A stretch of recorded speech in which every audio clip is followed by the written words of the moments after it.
구독, 알림 설정까지 부탁드립니다. 오늘도 우리 사는 이야기 찾아주셔서 감사합니다. 사연자분이 보내주신 이야기 시작해볼게요. 안녕하세요. 저는 28살의 휴학생입니다. 가정 형편이 어려워 집 근처 편의점에서 파트타임으로 일을 하면서 용돈을 벌고 있습니다. 엄마가 일찍 돌아가셔서 아버지는 혼자 사시다가 얼마 전 재혼을 하시고 저에게도 새엄마와 언니가 생겼습니다. 계모라고 다들 걱정했지만 다행히 저희 엄마와 언니는 성격이 선하고 착해서 같이 사는데 어려움이 없었습니다. 게다가 저와는 달리 언니는 똑똑하고 머리가 좋아 명문대를 졸업하고 대기업에서 일하고 있었습니다. 전 전공이 잘 안 맞아서 편입을 목표로 준비하면서 영어학원을 다니고 있었는데 언니는 그 학원비를 다 대주었습니다. 이복 자매였는데도 친언니처럼 그렇게 저에게 잘 해주었죠. 고마운 일이었습니다. 엄마는 보험 설계사를 하셨었는데 이젠 현업에서 은퇴하시고 아버지와 조그만 가게를 하시게 되었습니다. 등산복을 파는 의류 전문점이었는데 처음에는 사이가 좋으셔서 장사도 잘 되었지만 시간이 갈수록 다툼이 늘어갔습니다. 그것 때문에 언니는 독립을 했고 저 역시 나가고 싶었지만 아버지가 말리셔서 집에서 출퇴근을 하고 학원을 다녔죠. 어렵게 한 재혼이었는데 이런저런 일들이 생겨서 두 분 사이가 나빠지니 전 가운데서 어쩔 도리가 없었습니다. 술도 마셔보고 친구와 하루 종일 놀러 가보기도 했지만 결국 집에 들어와야만 했습니다.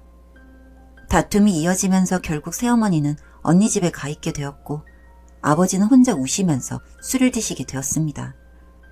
전 아버지가 힘들어하셔서 편의점을 그만두고 매니저님과 가게에서 일을 하게 되었죠. 의류 전문점의 특성상 입어보고 사겠다는 분들과 선물로 준 다음 반품하시는 분들이 많아서 스트레스가 상당했습니다. 아버지가 얼마나 힘드셨을까 생각해보니 새어머니의 강한 생활력에 밀려 말도 어눌하시고 심약한 분이라 결국 사이가 틀어진 것 같았습니다. 아무리 사별이라지만 재혼도 하신 마당에 다시 헤어지시는 것보다는 나으니까 전 가게 일을 열심히 도왔습니다. 아버지가 쉬시는 동안 새어머니는 가끔씩 오셔서 일을 하셨고 저와도 밥을 먹기도 하고 그렇게 같이 교대로 일을 했습니다. 제가 학원 시간에 맞춰 오전에 일하고 오후 4시에 퇴근을 하는데 어떤 신사분이 옷 구경을 하러 오셨는데 둘러보다가 새어머니와 인사를 하는 겁니다. 보험일 하실 때 고객이었던 분이라면서 제게도 소개를 해주었습니다. 한눈에 보기에도 능력 있어 보이고 멋진 중년 남자분이었습니다. 저희 아버지보다 나이도 젊고 세련된 분이라 두고두고 기억에 남았죠. 하루는 언니가 학원 앞에서 만나자고 해서 나갔더니 밥을 사주겠다면서 레스토랑으로 데려갔습니다. 평생 먹어보지 못한 랍스터 요리를 주문하고 먹으면서 이런저런 대화를 나누는데 엄마가 아버지 때문에 힘들어한다는 얘기를 꺼냈습니다. 처음엔 순하고 착한 줄 알고 재혼했는데 고집도 세고 피해의식이 있는 것처럼 아버지를 끌어내리는데 아무리 고급스러운 밥을 사준다고 한들 기분이 나빠 도저히 먹을 수가 없었습니다. 그래도 내 핏줄이고 내 아버지야. 함부로 얘기하지 마. 아무리 언니라도 참을 수 없어. 넌 어려서 뭘 잘 몰라. 나도 안타깝지만 어쩌니? 두 분이 잘 풀도록 도와야지. 됐어. 어른들끼리 알아서 하라고 해. 난 몰라. 그리고 학원비 다 안 받을게. 내가 모은 돈 있어. 나 이만 갈게. 황당해하는 언니를 뒤로하고 전 레스토랑을 또박또박 걸어 나왔습니다. 전 가슴이 아파서 더 말을 이을 수 없었거든요. 정말 아버지가 불쌍했습니다. 전 집에 와서 아버지와 얘기를 해보고 싶었는데 안 계시더라고요. 소주라도 한잔하면서 대화를 해보고 싶었거든요. 밤 늦도록 기다렸는데 연락이 되지 않아 잠깐 눈을 붙였는데 대학병원 응급실에서 전화가 왔어요. 아버지가 교통사고를 당하셨다는 거예요. 전 택시를 타고 다급하게 병원에 도착했어요. 아버지는 의식이 없으셨고 뇌 손상이 심해서 수술을 해야 한다고 했어요. 그런데 새어머니와 연락이 되지 않았어요. 언니도 마찬가지였고요. 할 수 없이 제가 보호자 동의서에 서명을 하고 수술실에 들어가셨어요. 혼자 전 너무 슬펐고 눈물이 났어요. 세상에서 외톨이가 된 기분이었거든요. 뇌를 여는 수술은 7시간이 넘게 걸렸고 전 잠 한숨 못 자고 수술실 앞을 지켰어요. 끝내 새어머니와 언니는 나타나지 않았죠. 사실이 아니라고 믿고 싶었어요. 아침이 돼서야 두 사람은 술에 떡이 돼서 나타났죠. 갑자기 여행을 가게 됐고 사정이 있었다는 거예요? 전 절대 있을 수 없는 일이라고 화를 냈어요. 어떻게 그렇게 매몰차게 외면할 수 있느냐며 전 통곡을 했죠. 그날부터 아버지는 의식을 되찾지 못했어요. 전 어렵게 편입시험에 합격을 했고 원하는 대학에 다니게 되었어요. 하지만 아버지는 영영 깨어나지 못했고 더 나빠져서 요양원으로 옮기게 되셨죠. 전 아무리 생각해도 이해가 가지 않았어요.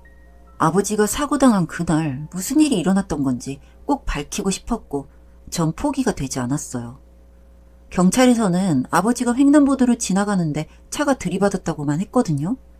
단서도 없었고 목격자도 없어서 미제 사건으로 남았다고 했었어요. 전 다시 경찰서 교통계를 찾았어요. 그리고 사건 파일을 보겠다고 했어요.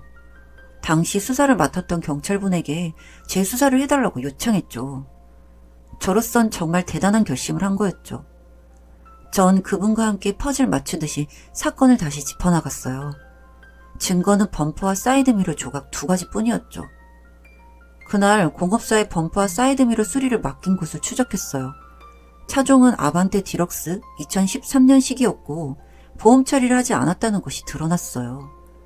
뭔가 감출 게 있다는 반증이었죠. 용의자는 40대 남자고 뒷목에 타투를 했다는 것 외엔 CCTV 화면이 화질이 고르지 않아 누구인지를 특정할 수 없었죠. 정말 힘든 싸움에 뛰어든 거였어요. 차주를 조회해보니 예상한 것처럼 대포차였어요. 사건 현장과 관련된 블랙박스를 찾는 건 쉽지 않았던 게 그 시간에 지나는 차도 없었고 교차로 부근에 있는 간이 매점뿐이었고 주인은 그날 일찍 문을 닫고 갔다는 것 외엔 별다른 정보가 없었고 그렇게 포기해야 하나 싶었죠. 용의자 뒷목에 있는 타투가 사건의 열쇠가 되었어요. 그 디자인을 고집하는 타투이스트를 찾았고 본인이 직접 그렸다는 진술을 받았죠. 이제 검거는 시간 문제였어요. 나중에서야 그가 클럽 웨이터로 일하는 곳을 급습했죠. 담당 형사의 치밀한 취조로 자백을 받아냈는데 돈을 주고 시킨 사람이 다름 아닌 새엄마라는 게 밝혀졌어요. 이미 공항에서 출국 수속을 밟고 있다는 게 알려지면서 공항경찰의 협조로 기적적으로 잡아냈답니다. 아버지와 성격 차이로 다투다가 새엄마가 외도를 하는 것을 아버지가 알고 나서 몸만 나가라는 말에 홧김에 일을 저질렀다는 말에 전 주저앉아서 울었어요. 외도 상대는 제가 의류 전문점에서 봤던 그 남자가 맞았고요. 처음으로 새엄마의 멱살을 잡고 흔들었어요. 당신이 인간이냐고, 사람 맞냐고. 아버지가 사경을 헤매던 시간에 세 사람은 펜션을 잡아서 놀았던 겁니다. 새언니 남친까지 나중에 합류해서 정신없이 술파티를 벌였던 거죠. 이가 갈리고 피가 거꾸로 솟을 일이었죠. 정말 다 죽여버리고 싶었습니다. 시간은 흘러 재판 후 결심 공판에서 징역 5년을 받고 청주교도소에 수감되어 복역하고 있습니다. 공범은 아니었지만 저와 피 한 방울 안 섞인 언니는 지방 발령을 받아 사택에서 살면서 새엄마 옥바라지를 하게 됐고요. 전 사회복지학과를 졸업하고 대학병원 호스피스 병동 완화의료센터에서 근무하게 되면서 아버지 재활치료에 정성을 쏟았습니다. 비록 말 한마디 제대로 못하시고 어눌하게 반응만 해주셔도 저는 가슴이 벅차올랐죠. 요즘은 잘 웃고 손도 잡아주시곤 합니다.